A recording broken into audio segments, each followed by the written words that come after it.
Blessings, brothers and sisters. I'm so happy to sit here with you today and discuss a topic that's near and dear to my heart because I have lived with this my entire 40 years on this planet and probably many other lifetimes before.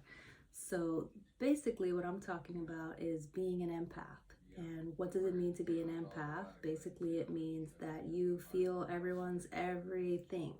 You feel their joy, you feel their sadness, you feel their suffering, you feel their disconnection to the world and especially to themselves, which plays out as a form of them being disconnected from you.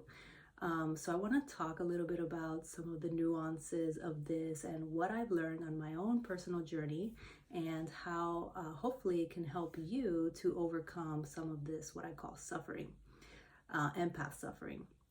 So, okay, let's get right into it. The first channeled message that I received about this and why I felt like it was so important to talk about it is, here's the message. I'm just going to read it to you as I wrote it down. Stop suffering for others who don't show up for themselves. And what does that mean exactly? So that means that when you're talking about someone that is your friend, your acquaintance, your coworker, your spouse, whatever, any interpersonal relationship that you have with someone could be included in this. It could even be like the homeless person on the street, right? Anyone that you encounter as an empath, you are going to feel sorry for them, especially if you're in the beginning of your journey, you're going to feel, and even if you're advanced in your journey and you've done all the spiritual work, if you have not sat with your own shadow and your own reasons for disconnecting from yourself, you are always going to have that little connection to their suffering. So what do I mean by them being disconnected from their shadow? And how does that play into you and your own shadow work? So if you don't know, I'll just say really quickly, shadow work is basically when you sit with yourself and you stop lying to yourself and you ask yourself all the things that you have not wanted to ask yourself for most of your life. Why did I create this false personality? Why did I become this person that in my heart I am not? Why do I act a certain way around other people that truly isn't me and in line with my heart and my mission or whatever, however you want to call that? So when people completely ignore their shadow, even though they can do all the spiritual work in the world, there's always going to be those moments that they have encounters with others where they're judging others and looking at others, you in this example or me, and as the empath. And basically, this can be really complicated. I'm going to try to put it as simply as possible. So basically what's happening is you are reflecting back at them that thing that they don't want to see in themselves, and therefore they are judging you for that because they don't know how to judge themselves, right? And then what happens is that you become this shining beacon of what they supposedly see as something that bothers them or something they're judging you or gossiping about you or whatever the case may be. But really the reality of the situation is that they are completely in denial about their own shadow. To the point that some people might not even think they need to do shadow work. This is the most ridiculous statement I have ever heard in my entire life. Now, unless you were raised by Gandhi or by the Buddha or Jesus Christ himself, even still, there is no such thing as a human being on this planet that does not have a shadow. Because if you didn't, you wouldn't be here. Okay, that's the bottom line. Every single person, even experienced people, even advanced people, even shamans such as myself, spiritual teachers, light workers, starseeds, all of these people come here and have a shadow. It's just part of the journey. So if someone tells you that they don't need to do shadow work, I kind of giggle on the inside a little bit and just save my judgments for myself. And I usually don't say anything. I don't even try to plant a seed in them because there is absolutely no point. I'm lying. I do try to plant a seed in everyone because I hope that by my example, that's the seed that I plant. By me sharing my story, call it oversharing, call it whatever you will, I hope and pray that they will see a little spark of something that, hey, you know what, maybe I also have some stuff to work on, or maybe that's that honesty that I approach people with and the honesty that I share my story with and my journey. I always hope and pray that that's going to help people in some way or other. But on the same token, I have learned after many, many years of doing this, what I call the wrong way, the way that promotes more suffering within me, is I'm not attached to their healing anymore. Okay, I went through a long, long journey with this. And I can tell you firsthand that being attached to somebody else's healing and somebody else's journey is not a good idea, because you're the one that's going to suffer, especially as an empath. As an empath, if you become attached to somebody's healing, you're basically telling yourself you're becoming responsible for that other person, that other soul's journey here on earth.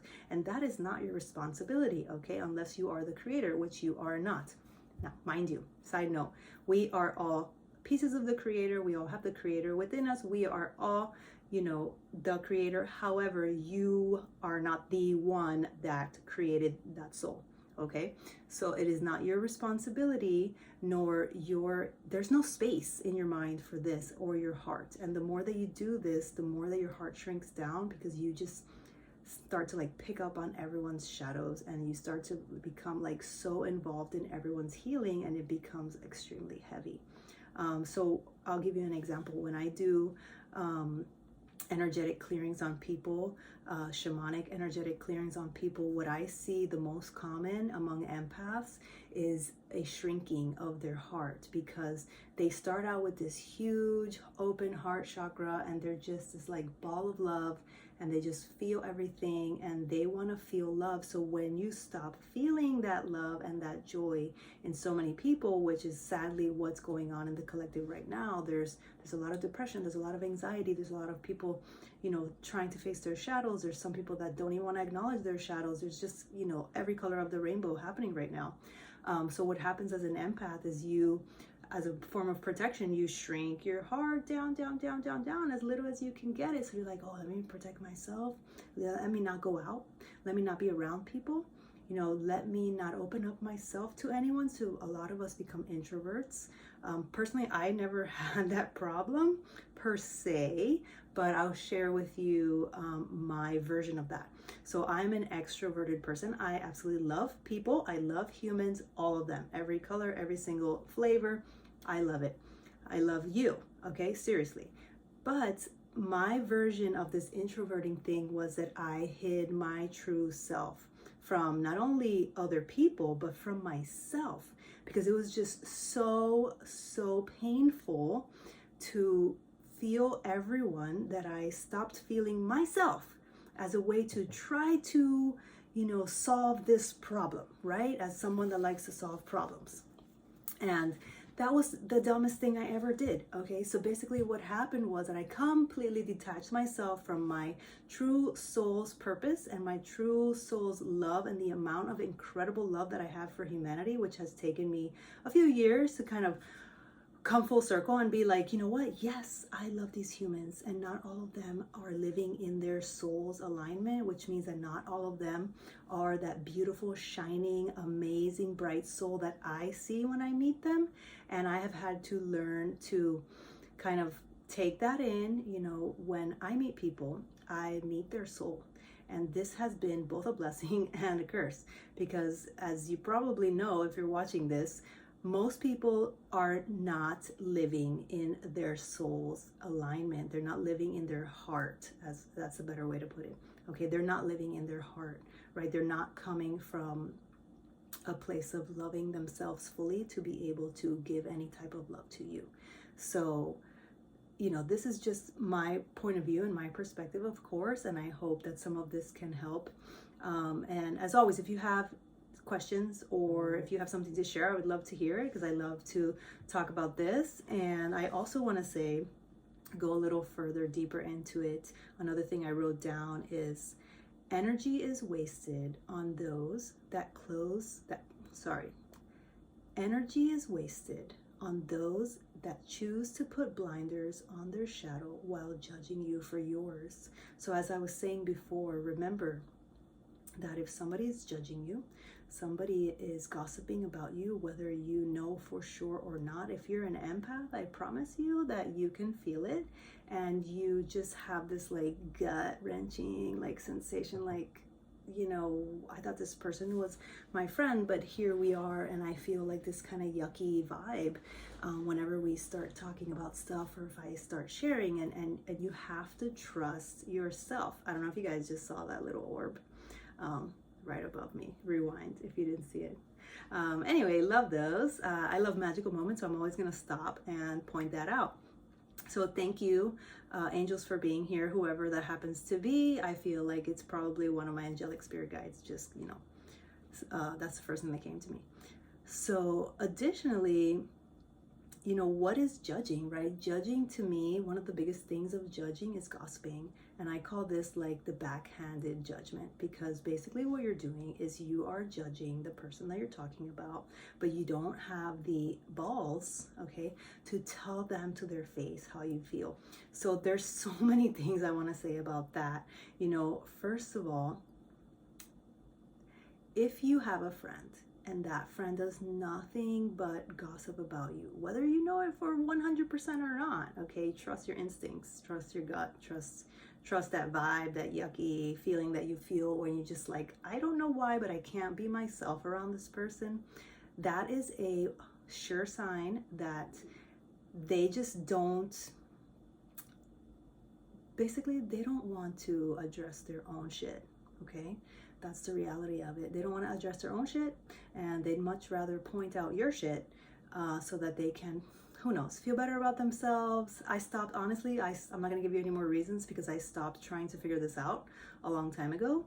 I just have learned to move on, and I've learned that I value myself and my space and my, you know, presence on this planet more than I do being liked by people. And I advise you, as an empath, or as someone that knows a lot of empaths, or just feels connected to this topic, to remember that we feel everything, all right? So most empaths are really good lie detectors. So it's like, this is a lie detector. If my body tells me some kind of weird thing, or I'm trying to express my true self to you, and you're looking at me, or not even a look, it's just, it's in the energy, it's in the vibration of when they speak to you. That vibration shifts slightly, and you kind of like, like you almost feel like you want to stop talking. Like you're forcing yourself to continue to speak. Don't force it. Don't force it. You know, don't do what I did. Do not force it, because I promise you that there are people out there that will love you and your energy and your darkness and your light, and literally like everything in between.